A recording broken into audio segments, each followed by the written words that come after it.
Hey, it's Rod Yates. Welcome to Mastering Events, an Audience Republic podcast. Each episode, I'll be talking to some of the world's most accomplished event professionals to discover how they got where they are today, the lessons they've learned throughout that journey, and their insights around event marketing and maximizing ticket sales. My guest today is Paul Newman, Director of Ticketing at AXS UK. When it comes to event ticketing, there's not much Paul hasn't seen. Not only will he celebrate 10 years as the Director of Ticketing at AXS UK in 2024, but prior to that, he worked at Nation and AEG, where his roles included Director of Ticketing at London's O2 Arena. He worked on Michael Jackson's record-breaking, if ill-fated run of 50 shows at the O2 in 2009 and 2010, and at AXS routinely oversees the ticketing for some of the UK's biggest concerts, including Taylor Swift, and festivals like British Summertime Hyde Park. Naturally, we talk about it all in this interview, but we started with the first ticket that Paul ever bought. The first ticket I ever bought is a little bit sketchy, I have to be honest with you, because I don't remember, but I was thinking about this the other day. My earliest kind of exposure to events was we had a nightclub quite close to us in a place called Watford, which is just northwest of London. And it was kind of one of these chicken in a basket kind of things. So they would give you tickets and you would go along and see events, and they expected you to spend money on booze and stuff like that. And I was talking to my brother about it the other day. We were very lucky in the day that we saw the likes of Sister Sledge, Rolls Royce, the Commodores, even before they became famous. So I think that was my first exposure to events and having a ticket. As for buying a ticket, it was probably when I was a little bit older and I started going to events at Wembley Arena, which is literally close to me. I live in northwest London. Wembley Arena, which I'm sure everybody here will know, is literally 3 stops on the underground away from me. So I'm incredibly lucky to be so close to one of the most famous venues on earth. Absolutely. Those early experiences at that club, did they light a spark in you that entertainment was a field you'd like to be in? I think very much so. I think was music events important to me? Events not so much, but music very much so. There was always music on in our house. My mum and dad, neither of them were connected to the business. Neither of them are particularly musical, but there was always music on in the house. And my dad had extraordinary, or still does have extraordinary taste in music. So he introduced me to the likes of the Rolling Stones and Creedence Clearwater Revival, and who else? Carole King. And then slightly later on, Electric Light Orchestra, who I still love to this day. My mum, God rest her taste was a little bit more suspect. But, I mean, my mum was incredibly cool. I don't even know where she got this from. She introduced me and my brother. My brother's about 2 years younger than me, so we're similar in age. She introduced us both to the Police as a band. Nice. I don't know how this happened. She came home one day and she'd bought the 2 first Police albums and said, "Here you go, boys, listen to this." Just amazing stuff. So music very much so. Events not really until I started working in the business. Well, how did that come to be? How did you move into ticketing? I think, like most people, no one chooses it. Lots of people fall into ticketing, right? We have a saying which we kind of love, and it sounds a little bit cliched, but no one chooses ticketing. Ticketing chooses you, right? And once you're in, it's very difficult to get out. So when I left college, I had no idea what I wanted to do, like so many people, and I knew I had to get a job. And I wrote to 3 high street banks, and 2 of them offered me a job. So I took the one that gave me slightly better money. Did that for a couple of years. I was incredibly bored, but I had to work. Then I got a job at a merchant bank, and only because there was a little bit more money. And then I just got to this stage where this just wasn't enough for me, and I went to work for a recruitment agency, and that was okay, but that was very local to me, and there was no spark to it. And then one day when I was working in the recruitment agency, someone I was talking to, that I was interviewing for a role, they'd mentioned that they'd been working for Ticketmaster on the phones at Ticketmaster, right? So I thought, you know what? I might as well at least talk to them. And this is way back in the day, so we're probably talking in the we're talking mid-80s, so I'm aging myself here, probably around about 1986. And I just went and applied for a job on the phones at Ticketmaster. And I was offered a job on the phones, and I started off by doing a few shifts on a week, and then a few shifts at weekend. And then one of the guys there, they were creating their group sales department. So they took me and a guy who's still my friend today, 35 years later, we were moved over to the group sales department, and we started selling groups of tickets to coach companies and social clubs, mainly theatre. And it did mean that we got to see a lot of the new shows as they came on, which was interesting. I'd never been exposed to the theatre before.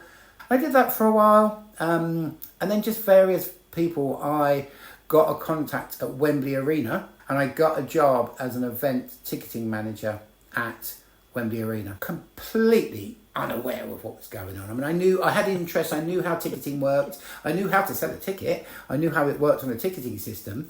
But then you go to a venue, and once again, as I say, the most famous venue probably on earth at that time, and you have to learn much more about just ticketing. So you have to learn about production, and you have to learn about sound and that kind of stuff. So I did that from the early 90s, and I did that for a good few years.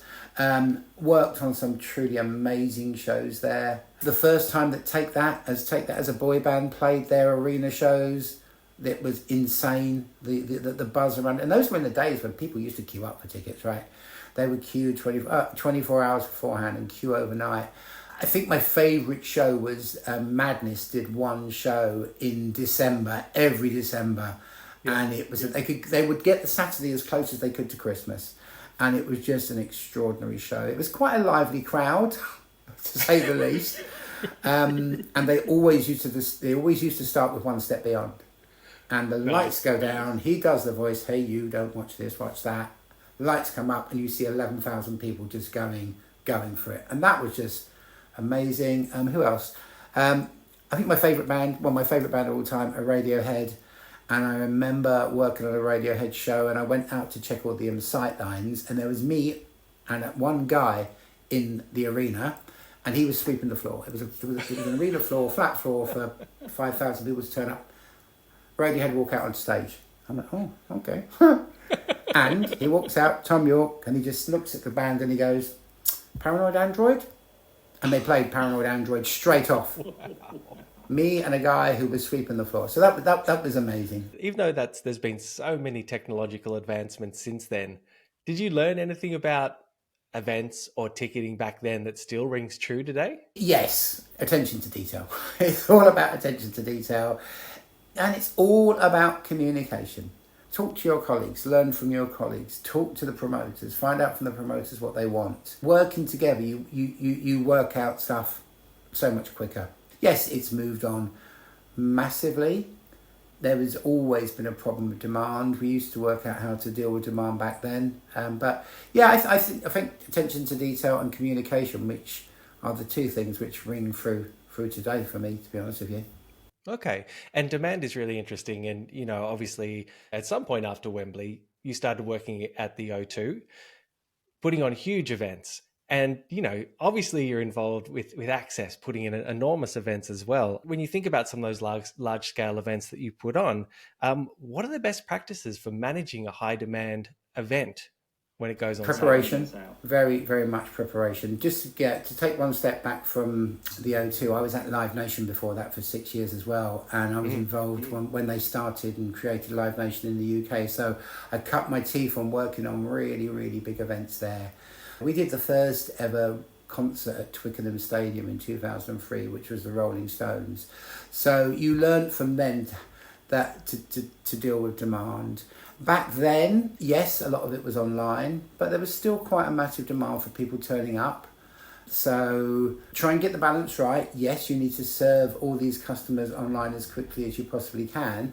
But if you're expecting a massive demand on walk-up, try and service as many of those people as you can. So segment your tickets and get your tickets for walk-ups separate. Jumping forward to the O2, I was at the O2 and amongst the team that managed and sold those 50 Michael Jackson shows. Wow. Yeah, I mean, we went into work on a Monday morning, had no idea how big it was going to be. By the end of the first pre-sale on the Wednesday, we had sold out 30 shows on pre-sale at the O2 Arena. And then the management spent the next 2 days finding an extra 20 shows, which took it to the 50. And we were expecting demand of people walking up on the day. As I say, I'd not been home, but I thought I'd take a little walk out about 6 a.m. on the Friday of the on sale. And I don't know if you've ever been to the O2, if you've been lucky enough to be there. So the O2 it's a massive arena within a tent, and there's quite a big public space out the front, which goes round to the underground station. And I walked out there at 6 o'clock in the morning, and the queue of people was already back to the underground, and the underground wasn't even open by that stage. Wow. So we opened, and at 9 o'clock when we went on the sale, and throughout the day we sold to at least 8,000 people who had turned up in person.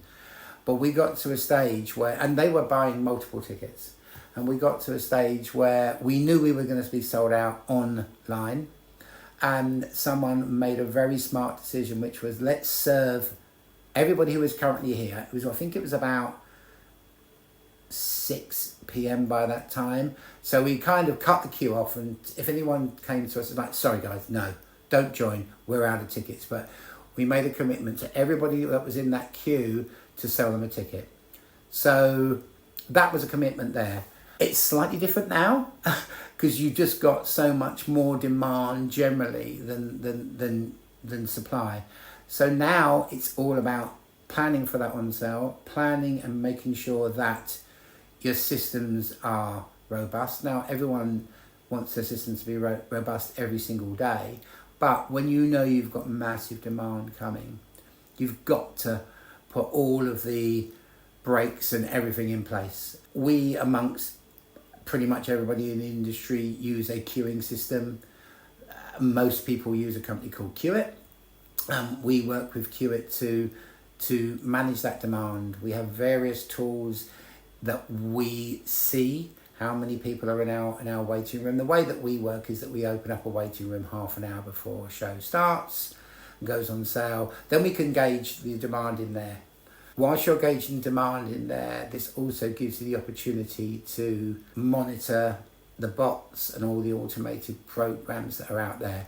And then we spend half an hour or so, that half an hour, just trying to weed out all those bots and get rid of them, so that we do our level best to make sure that tickets get into the hands of the right, of genuine customers. And on the really, really big on sales, for instance, we had Adele playing her first shows in many, many years in Hyde Park for British Summertime, 2020, I can't remember which year it was now. And I mean, we had hundreds of thousands of people in our waiting rooms. We had 2.5 million hits for search on our website in the half an hour leading up to it. So we went that one step further. We're a global company, so we had teams up in the middle of the night in LA monitoring stuff, but we'd also gone to the trouble of creating a break glass website just in case something happened. So we did all the preparation down to our good planning. It wasn't required, but it's all about preparation, and I genuinely think about trying to get as many tickets into the hands of genuine fans. For all the preparation you do, can things and have things still not gone to plan that you've then had to come up with a plan B to deal with quickly? Oh yeah. yeah, of course. I mean, I think it's happened to all of us. I mean, anyone that says it hasn't is either incredibly lucky or being slightly economical with the truth. We're humans, things happen. No one does it intentionally, of course they don't do, but some things can happen. And also sometimes you are dependent on third parties. One example that springs to mind for me was we had a massive on sale for a sporting event at the O2, and the demand was huge, and literally within 5 minutes of us going on sale, our payment provider had an issue and we just could not process any bookings. Wow. And all of a sudden it's like, holy moly. What do we do here? Okay, first thing to do, work out what the problem is. Second thing to do, tell the O2, they can tell the client. So let's manage it from that level. Then we message out to customers that we are experiencing an issue, we're working our very, very hardest to get it resolved. It took some time. We were a good while without the ability to take any bookings at all. But in that time, that gave us a chance to plan with the promoter and with the venues. There are certain people that were halfway through a booking, and we knew that they were halfway through a booking. So we came to an agreement with the promoter that we would hold back a certain number of tickets to cover these people, and then we would deal with those after the event. So eventually everything comes back. We sell out all the tickets that we have to sell. Then we go through a process of contacting these customers that had an issue with their booking, letting them know that tickets are held for them and that they can complete a transaction with them. It was a rocky day. It was a really, really long and very, very tiring day. But I think the thing that made us proudest out of that is the way that we reacted. We reacted well, but in a considered fashion, under a lot of pressure. As far as possible, anyone that was in the process at the time did purchase a ticket, and we had an extraordinary conversation and an email from the client after us basically saying, do you know what, guys? Yes, that happened, and nobody wanted it to happen, but you guys reacted brilliantly, and thank you. And as a result, the next time they came back to the venue, we worked even closer to them. So out of that adversity, we managed to salvage it and strengthen our relationship both with the venue and with the client. So yeah, I think that's the best example that I have.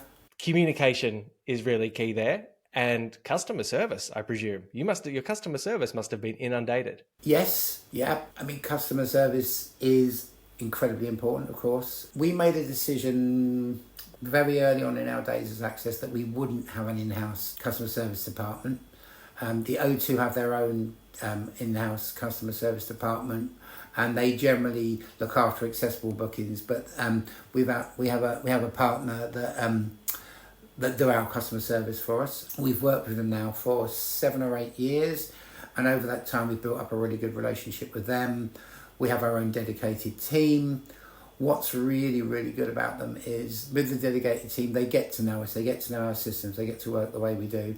What's really, really helpful as well is that we also have an operation in Sweden. We run the ticketing for Stockholm Live, and a lot of our customer service agents are Scandinavian and multilingual, so that helps massively.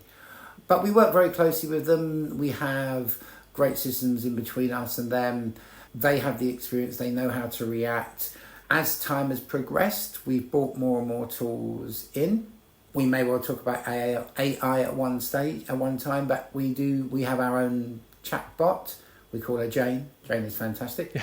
And Jane genuinely, once we launched Jane, she took away 85% of our customer service contacts within a month. And it was all of those, where are my tickets? Where's my payment? When will my tickets be released? That kind of thing. We've now got all of those in Jane, and she can answer those, but they're also all in our FAQs. So we have automated it as much as we possibly can. We do understand that sometimes people need to speak to a human being, so there is a way to get to a human being, but generally we are looking to use technology to make life easier for us, yeah, sure, but also easier for customers. Why shouldn't those simple questions like, when will I get my tickets, be there at their fingertips for them? And by doing that, it means that when we have those scenarios where we may get an influx of customer service inquiries, we're much better positioned to be able to deal with them quickly. Okay. I mean, slightly technology related. No, I guess very technology related. But I know one thing that Access has been really proactive in is working with venues like the O2 and Wembley Arena to go 100% digital with their ticketing. What have the benefits been for the venues, for the organisers, for the fans? I think there are benefits for everyone, for the venues. We'd started to move to digital before pandemic. The big thing initially was a security thing. People were concerned about who were coming into their venue, so it gives them more visibility of who is there. The way that our mobile ID ticket works is that I book a ticket. My tickets are connected to me as an individual. If you're going with me to the show, right, I can then transfer that ticket to you. You could then transfer that ticket onto somebody else. And we encourage customers to share tickets with the other members of their party. That increases visibility of who is in the building, so there's the security aspect initially. Data, yeah, of course. Now, if that person that a ticket is shared with is then chooses to opt in, then they can be communicated to afterwards. So it increases databases. So there's the benefits for the venue are twofold, and to the promoter. Now, ultimately, whether that data is shared with the promoter is down to the O2 because it's their relationship with the promoter. But there is an opportunity for people to increase their databases. For the customers, we genuinely think it's actually quite simple and people get it. When we launched our mobile ID ticket, there was understandably quite a lot of nervousness about it. I mean, we didn't do things by half. We launched our mobile ticket at the world's busiest venue, the O2, show promoted by the world's biggest promoter, Live Nation, and it just happened to be the most famous woman on earth at the time, which is Michelle Obama, doing a chat about her book. When she released her book, she did some shows at the Royal Festival Hall in London, which was to about 2,500 people, sold it out in a heartbeat, and she came and did exactly the same thing at the O2. 15,500 people to see Michelle Obama.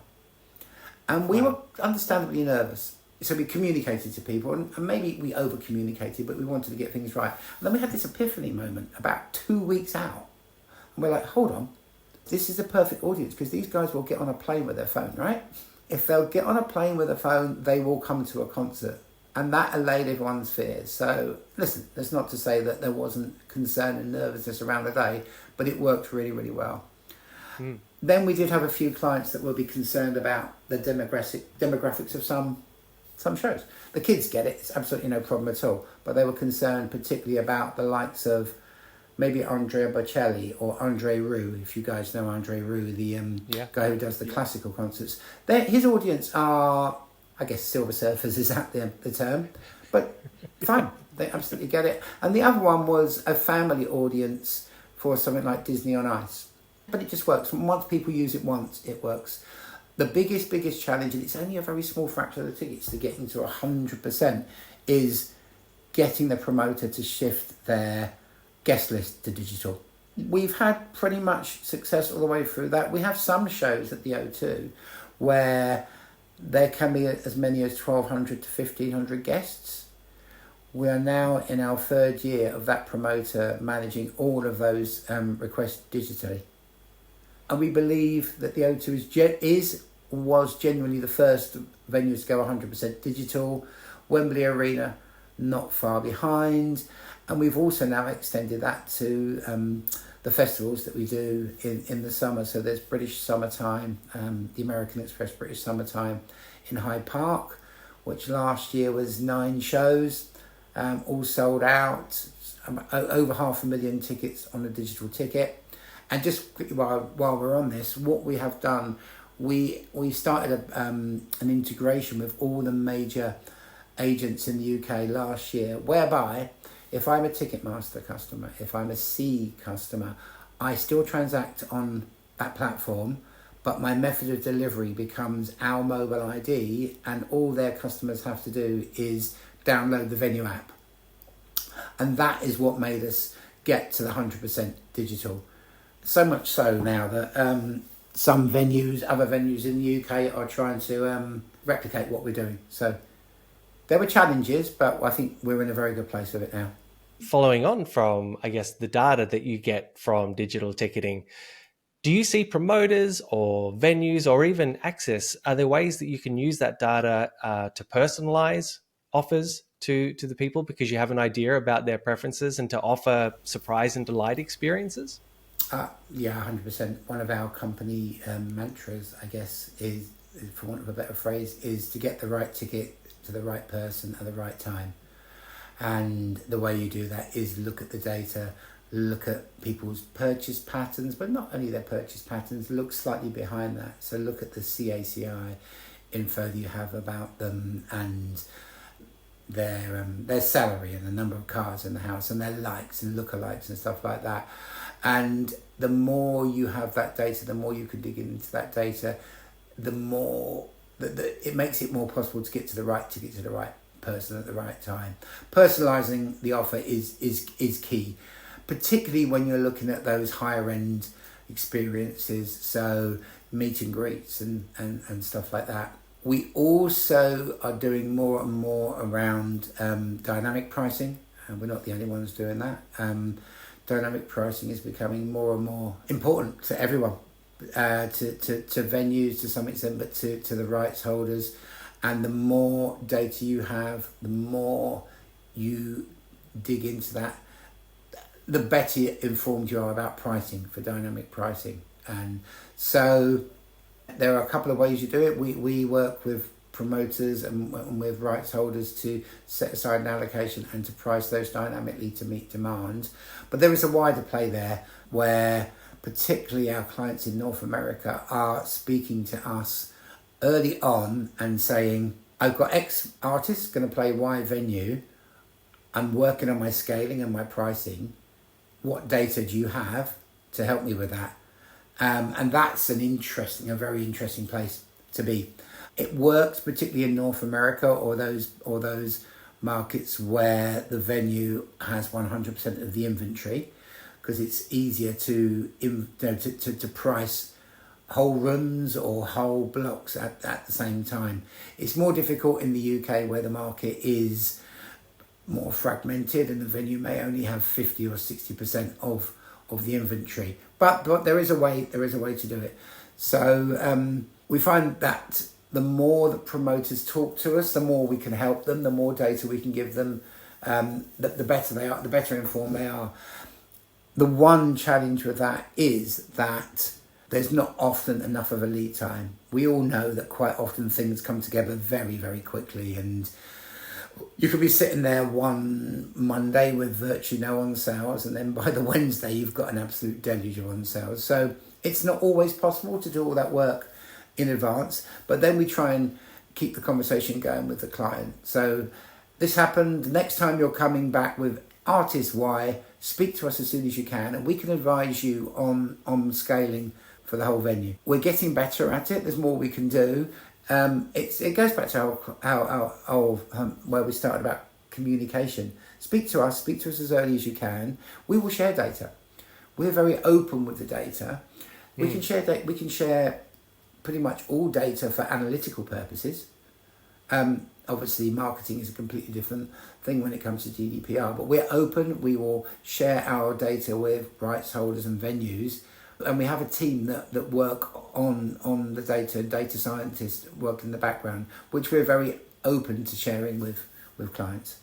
Right. And speaking of pricing, what trends are you seeing around pricing at the moment? And I guess the best practices for dynamic pricing so that it actually works. When you say best practices, one thing not to do, and you may laugh at this, and I have known this happen in the past, is don't do your deal with the artist and then decide on your scaling. Right. I have sat in rooms, and this was a long time ago, where a promoter's gone to me and said, we've got artist Y going on sale. Yeah, okay. I need to make this amount of money. Go and scale it for me. Okay. Well, the only way to get to it is to have top price X, average price Y. Now, this happened to me in my very early days, and admittedly, it was fine. It was a massive artist, and it worked. But I have seen and I've heard of scenarios where people have come back and they've had to price it at such a level that it prices some of the tickets out of the market. Scaling, we would suggest not to have too many different prices. Quite often what happens now is that your top price tickets are going to sell. Those are where your super fans want to be. Your bottom price tickets generally sell. Those are the not so engaged customers. But if you've got too many prices, particularly in the middle range, quite often those tickets can stick. And right. Those are the tickets that the not so super fans are balking at buying. So I remember in the days we did some shows at the O2 and you had 6, 7, 8 prices. Oh no, please keep away from that. If you can get away with a maximum of 3, but we would suggest 2 price shows where you can make it work. Have you seen ways for those middle tickets that are tough to shift. Have you seen effective methods of shifting them? The simple idea is to use dynamic pricing, and dynamic pricing doesn't always mean you put the prices up. You bring the prices down. It is as simple as that.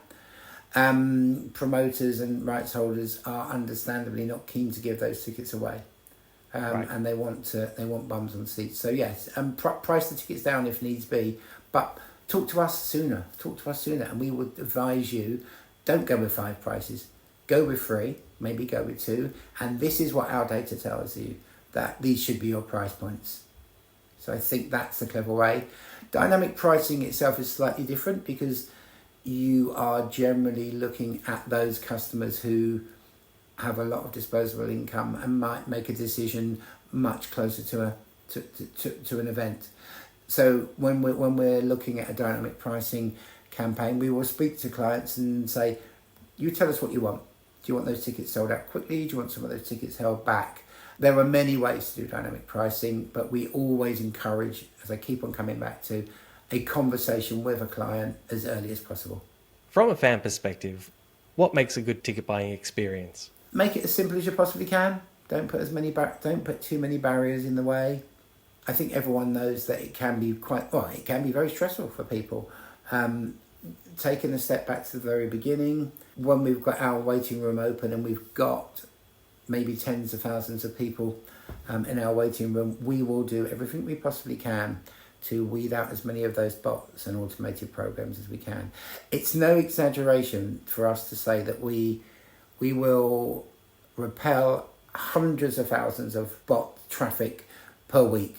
We spend hundreds of thousands of pounds a year with the technology and the people to try and battle them. So initially, try and make sure as many people get in to the purchase flow as possible. And when we're in, give them the information as quickly as you can, make it as clear as possible, and then try and get them through the purchase flow as quickly as possible. But don't put too much pressure on them. It's a balance. We don't want people making bad decisions. We don't want people panicking and perhaps closing their browser or something like that. It's a balance between information, make it clear, but then help these people through the purchase flow as quickly as possible. Because once I get customer B through, that means customers FG that are sat there and they will get in quicker. So I think that's the way. As little friction as possible, and get people through out, and just make sure that they're comfortable with what they bought, and then ensure that they get their confirmation email as swiftly as possible afterwards. Is there data on how long someone will spend in a checkout before they'll just abandon? Generally, if people want their tickets, they will stay. Right. When you look at the abandoned cart information, it's generally because they decide at some stage that the only tickets they could get are too expensive. We play around with our timers and we adjust them slightly from audience to audience. I see some sites, and not necessarily in live entertainment, but in some events where you can sit there for 15 minutes. Why would you give someone 15 minutes to buy a ticket, right? We like to strike a balance, and we do slightly adjust it between different audiences. Right. Okay. What do you see the successful promoters and organisers getting right at the moment in terms of their on-sale strategy? Informing people, letting people know that it's coming. It sounds obvious. And you've got your obvious databases, and if you can get out to your fan club, obviously your fan club pre-sales are going to do really, really well. At the O2, we are lucky. I was in the team that launched the O2. I was there pre-opening. I remember the first O2 phone company priority pre-sale, which sold 300 tickets, and we were ecstatic that it sold 300 tickets. Right. O2 Priority is by far and away the biggest and most successful pre-sale mechanism in the UK at the moment. It's not just for the O2.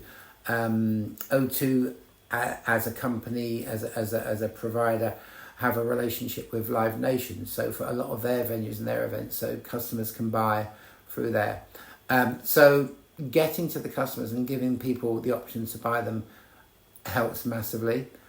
But then you've got to be careful. You don't want to have so many pre-sales that it's to the detriment of those genuine fans. So it's a balance once again. One thing that we found particularly interesting of late is in K-pop. which is on the increase, massively on the increase. The power of their fans and their army of fans to spread the word is extraordinary. And they do it all on socials and quite often on Twitter. Let's call it X, whatever it's called these days. I'm far from an expert on K-pop, but we trust our clients, particularly when they're bringing shows to the O2 and Wembley. And we know when one of those shows are coming that we need to monitor Twitter. You can have a K-pop show going on sale at 3:00 on a Tuesday afternoon, and you go from 0 people to 20,000 people wanting those tickets within 15 minutes. It is extraordinary. Yeah. So the power of the social channels on some genres is amazing. Well, I was going to ask, are there, for when you think of some of the other genres, what works in those genres? Is there a particular social media platform that will work for rock or hip hop? Is it segmented that finely? Not really that finely. Hip hop and a lot of the up and coming bands will be via Twitter to some extent, TikTok, and some on Instagram. Rock probably a bit more towards Facebook, but with the likes of rock, probably still a little bit more old school media, as in databases, signed up for fan clubs. The likes of Iron Maiden, their fan club is extraordinarily strong. And when Iron Maiden are coming, once the fan club traffic comes, then they all come. So it's a little bit of a mixture by genre. Okay. And what trends are you seeing in sales cycles at the moment? Are events staying on sale longer, shorter, or does it just vary? It once again, it varies. Post-pandemic, because people were worried about audiences coming back, we saw shows going on a lot longer in advance. But then the trend went a bit wobbly. You always get that quick on sale, and you get the peak at on sale. Then quite often events will flatline and they come back. Generally they used to come back about 3 to 4 weeks before a show. Relatively soon after the pandemic, that cycle at the end became later and later and later. And there were many shows where you'll be sat there probably a couple of weeks out, and there was genuine concern that whether the tickets were going to sell. So we noticed a very late sales trend. It has evened out quite a bit more now. We've kind of gone back to where we were. There's always some shows that will go on sale and play out in a matter of months, but generally there's a 6 to 9 month cycle. To give you one really good example, actually, before we move on, Fred Again. I don't know if you guys know Fred Again, the DJ. Yep. I mean, extraordinary. He did a residency at Alexandra Palace, which is a general admission venue near us, 11,000 capacity. Did 4 shows, sold them out, and it was 4 shows in a week, of which one of the shows were on a Friday. The Saturday morning after the Friday show, he announced a show for that Saturday evening. He sold it out. Wow. And we delivered that order on our digital ticket, and that's how the beauty of the whole thing worked together. And that was done by social media, that was done by Twitter, and his fans. We managed to sell those tickets, deliver them on our digital ticket to the app, and those customers went to see the show within 4 or 5 hours of actually purchasing the tickets. So, I mean, that's not the norm, but that just shows the flexibility of what can be done these days with the technology. What happens if you're working with a promoter and they've overpriced their tickets, and you can see that it's having a negative impact on sales? And we spoke about dynamic pricing earlier, so perhaps that's the answer. But are there any steps they can take to fix that situation? It's difficult after you're on sale. Nobody wants to make a big song and dance about having to bring their pricing down. There are ways of engaging with communities. Some promoters will look to use programs like Tickets for Good or Tickets for Troops. So that is gifting tickets to Tickets for Good, our frontline workers, so for NHS workers.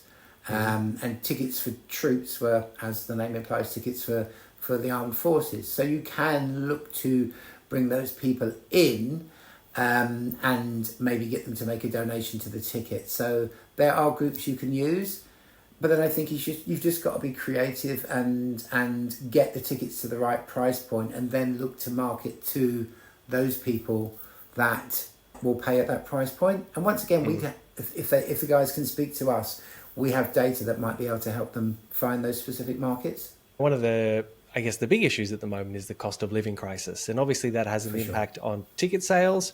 You know, have you seen any organisers come up with innovative ways to mitigate the cost of living crisis when they're trying to sell tickets? Yes, it's being sensitive to the pricing. Be sensitive and maybe take the view that this time I'm going out, I want my fans still to see me, and I will keep my pricing as it was, maybe 3 years ago, or maybe, you know what, maybe go out at a slightly lower price than before. That's a much longer term play, right? One trend we have seen is the must-see acts, the tops that are at the top they've never been more must-see, right? Your Madonnas and whoever, people are gonna still want to come and see them. There's a genuine concern about sort of like those mid-tier artists at the moment. Let's call them level B artists that may tour quite often, and their tickets are slightly cheaper. They don't have as big a demand. They'll have their hardcore fans, but they don't have that many casual fans that will come to see them. Those shows are struggling. We find the top end are great. There's a lot of stuff coming up from the bottom. Those up and coming, those emerging acts are doing really, really well. But it's those artists that might have historically been going out every 18 months or so, who still want to tour, they can overplay. So I think there may be a argument for some of those artists not to go out every 18 months, maybe miss a cycle and come back 3 years later. Right, which is difficult when that's the way that a lot of artists actually make their money now. Yes, 100%. It's a difficult one. Yeah. We will talk to promoters and try and help them and advise them with their pricing, but It's a really tricky situation. Yeah, that relationship with promoters. I mean, what? Say I'm a promoter and I'm just looking for a ticketing partner to work with. What should I be looking for, and what's not important? I think you want someone. I think you want a partner that will work with you. You want a partner of integrity. You want a partner who is open. You want a partner that will share. What's not important? The size of database that an artist that an agent may have is maybe not the be all and end all. Okay. Let's work together. Let's be creative. Let's find a way to get to those customers together. And then I guess look at the agent's reputation, and look at their technology. If you are an artist that has a particular concern over resale and secondary, for instance, Ed Sheeran. You know, Ed Sheeran is very much about making sure that unofficial agents don't get the tickets. So work with people that have experience and have a good technology that means you can get tickets to genuine customers. It's a range of considerations, I think. Sure. You've probably touched on a lot of points which you might mention in this next question just throughout the course of our conversation. But if one of your clients asks you for advice on just 2 or 3 key things they must prioritize and get right with their ticketing strategy, what would you say? Get the pricing right. So we've been over that a few times. Yeah. Talk to us as early as you can. We understand the pressures. We understand it's not always possible, but talk to us. There are very many things that we can talk to you about. It could be pricing. It could be when to go on sale. It could be when not to go on sale. And then just be very clear in what you're saying to customers. That idea of when not to go on sale is really interesting. Is there a rule around when not to go on sale? No, no, there's no hard and fast rule about the time or day, but just talk to us, because not that we have, because we manage and we're the partner for the O2 and Wembley Arena and very big events. We have no concerns of our technology being able to deal with a couple of high profile O2s and Wembley at the same time. But you just run the risk of being lost in the noise that's going on, right? Right. We were very lucky. We're one of the 2 partners in the UK to be selling for Taylor Swift, which is extraordinary. Listen, we all know what she's like. She's just a phenomenon. She's a country in her own, isn't she? The amount of money she makes. But we have clients around about. I'm about to go on sale with this. No, why not? There's a massive artist going on sale. Go the next day, or go 4 hours later on that same day. Right. The on sale pattern in the UK is historically quite regimented. A pre-sale generally starts on Wednesday. Pre-sales continue on Thursday, and then an on sale is on Friday at either 9 a.m. or 10 a.m. It doesn't have to be then. So over the time and dealing with our clients, so a typical our last 3 weeks have been crazy for on sales. A typical Wednesday could have mean we had on sales, pre-sales starting at 9, 10, 11 and midday. Same on Thursday, and then the same on Friday. Just spread it. And then you do get weekend on sales. We're not big fans of weekend on sales. I think they're fine for the right audience. If people want to buy tickets, they will turn up. We have a few family shows and multi-artist shows who may go on sale on a Saturday because mum and dad are at home, the kids are around, they're listening to their favourite radio station. Perfect time. Okay. Last couple of things, Paul. Just once again, talk to us. We'll tell you when not to go on sale. That's what we'll tell you. Yes. Communication, again, comes back to communication. Yeah, 100%. Okay. Last couple of things, Paul. This is a very broad question, but what do you think is the blueprint for successful ticketing in the future? Digital, yes. I think biometrics are coming. I'm sure they are. We're not quite sure in what way the biometrics will be. Is it your face? Is it your iris? Is it your hand? Right. There's the Palm technology, which was used with Amazon at Red Rocks. That works. Is it facial recognition?